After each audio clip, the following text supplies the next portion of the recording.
Chapter 9, exercise 9.10, question number 19 and 20 கான solution. Question number 19, the value of the integral.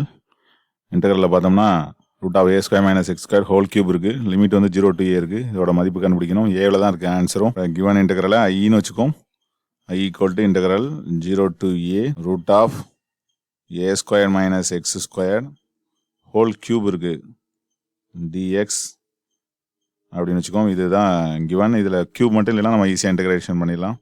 அதில் இப்போ உள்ளார வந்து எக்ஸுக்கு வந்து சப்ஸ்டியூட் பண்ணுவோம். என்ன சப்ஸ்டியூட் பண்ணால் ஈஸியாக இருக்கும்? a² - x² இருந்தால் அந்த ரூட் கேன்சல் ஆகிற மாதிரி இருக்கணும். அப்போ எக்ஸுக்கு பதிலாக என்ன சப்ஸ்டியூட் பண்ணோம்னா ஏவும் இருக்கிறதுனால x = a sin θன்னு சப்ஸ்டியூட் பண்ணுவோம். x = a sin θ அப்படின்னு எடுத்துக்கிறோம். அப்போ differentiate with respect to θ dx/dθ அப்படிங்கிறது என்ன ஆகிடும்? a × sin θ பண்ணால் cos θ மல்டிப்ளை பண்ணிடும். dx = a cos θ dθ அப்படின்னு கிடச்சிருது. இதில் லிமிட் மாறும். x = 0ன்னா a sin θங்கிறது 0, sin θ 0ன்னா θ = 0 தான்.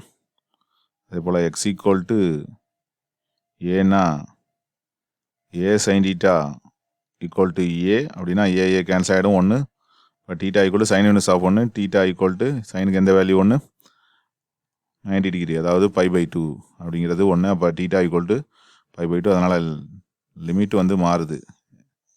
எப்படி மாறுதுன்னா x வந்து θவாக மாறும்போது 0 to aங்கிற லிமிட் வந்து 0 to π/2 ஆக மாற்றப்படுது. அதனால் கிவன் இன்டெக்ரல் கொஸ்டினில் கொடுத்தது என்ன ஆயிடுது? இன்டெக்ரல் 0 to π/2 √a² - x²ங்கிறது a² sin² θ ஹோல் கியூப் dxக்கு பதிலாக என்ன கிடச்சிரும்? a cos θ dθ. a வந்து வெளில எடுத்து போட்டுரும்.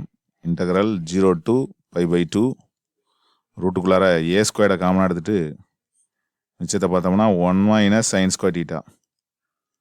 இதுக்கு ஹோல் கியூப் வேறு இருக்குது. cos θ dθ. இப்போ இதுலேருந்து a² ரூட்டை விட்டு வெளில எடுப்போம். அதோட சேர்த்து a வெளில வந்துச்சுனாலும் a² ரூட்டை விட்டு எடுத்தால் a தான். ஆனால் a இது கியூபில் உள்ளார இருக்குது. அதனால் a³ தான் வெளில வரும். இன்டெக்ரல் 0 to π/2 லிமிட்டு ரூட்டுக்குள்ளார என்ன இருக்குது? 1 - sin² θ. அது என்ன ஆகிடும்? cos² ஆகிடும். இப்போ ரூட்டுக்குள்ளார கிடைக்கக்கூடியது cos² θ, அப்புறம் ஒரு ஹோல் கியூப், அப்புறம் ஒரு cos θ dθ கிடைக்குது. cos² ரூட் எடுத்தால் cos θ, இதுக்கு ஒரு cos³ வந்துடும். அதோட இந்த ஒரு cos θ இருக்குது. அப்போ cos⁴θ. அப்போ a⁴ முன்னாடி வந்துடுது. இன்டெக்ரல் 0 to π/2 cos⁴θ dθ அப்படின்னு கிடைக்குது. இப்போ லிமிட் வந்து 0 to π/2னால இதில் நம்ம ரிடக்ஷன் ஃபார்முலா யூஸ் பண்ணலாம். n is even, n இரட்டைப்படை எண்ணாக இருக்கிறதுனால நம்ம இதில் ரிடக்ஷன் ஃபார்முலா யூஸ் பண்ணலாம். ரிடக்ஷன் ஃபார்முலாங்கிறது என்னென்னா இன்டெக்ரல் 0 to π/2 cos⁴nx dx அப்படிங்கிறது எப்படி எழுதலாம்? n - 1 n - 2 n - 3 இப்படியே போகலாம். 1/2 முடிஞ்சிச்சுன்னா π/2 எக்ஸ்ட்ரா சேர்த்துக்கணும். n இரட்டைப்படை என்ன இருந்துச்சுன்னா இது மாதிரி யூஸ் பண்ணலாம். இங்கே இரட்டைப்படை தான். n = இங்கே எவ்வளோதுன்னா 4. அதை இப்போ யூஸ் பண்ணோம். a⁴ முன்னாடி இருக்குது. a⁴ முன்னாடி இருக்குது. அப்போ a⁴ 4 அப்புறம் 3 அப்புறம் 2 அப்புறம் 1 1/2 முடியுதுனால π/2 போட்டுடுறோம்.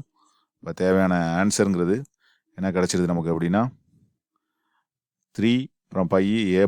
அப்போ 3π a⁴/4 4 4s are 16 அப்படிங்கிறது கிடச்சிருது. இதுதான் நமக்கு தேவையான ஆன்சர்.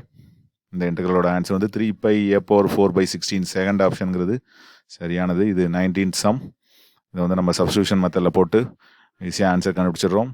அடுத்தது லாஸ்ட் கொஸ்டின் 20th கொஸ்டின் பார்ப்போம். 20th கொஸ்டினில் ஏற்கனவே போட்ட மாதிரி f(t) கொடுத்துருக்காங்க.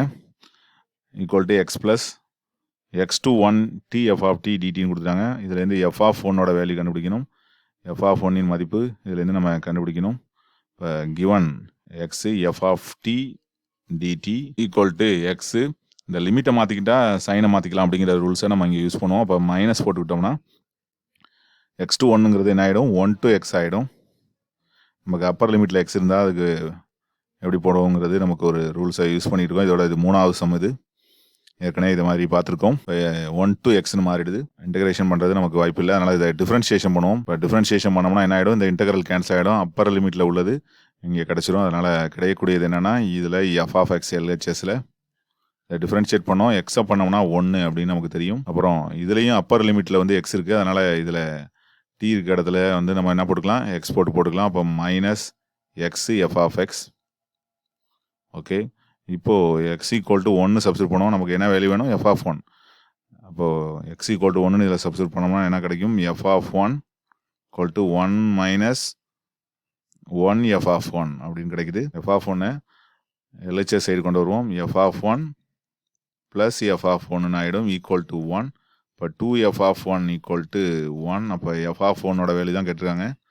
அது எவ்வளோதுன்னா மல்டிப்ளைல இருக்க 2 இங்கே வந்தால் டிவைட் ஆகும். அப்போ 1/2ன்னு கிடச்சிருது. அப்போ எஃப் ஆஃப் 1ஓட வேல்யூ 1/2. இதை நம்ம டிஃப்ரென்ஷியேட் பண்ணுறது மூலமாக நமக்கு அடுத்த ஸ்டெப்லேயே ஆன்சர் வந்தது. இன்டெகிரேஷன் பண்ணி கொண்டு வரதுக்கு ஏற்ற எஃப் ஆஃப் எக்ஸ்லாம் நமக்கு தெரியாது. அதனால் இந்த 20th சம்முக்கான ஆன்சர் வந்து 1/2 நமக்கு கிடச்சிருது. இது எக்ஸசைஸில் லாஸ்ட் கொஸ்டின். இதுக்கு முன்னாடி 19th சம் பார்த்தோம். அதில் சப்ஸ்டியூஷன் மெத்தடில் ஆன்சர் கொண்டு வந்திருக்கோம். ரெண்டுமே உங்களுக்கு புரியும் நினைக்கிறேன். தேங்க்ஸ் ஃபார் வாட்சிங்.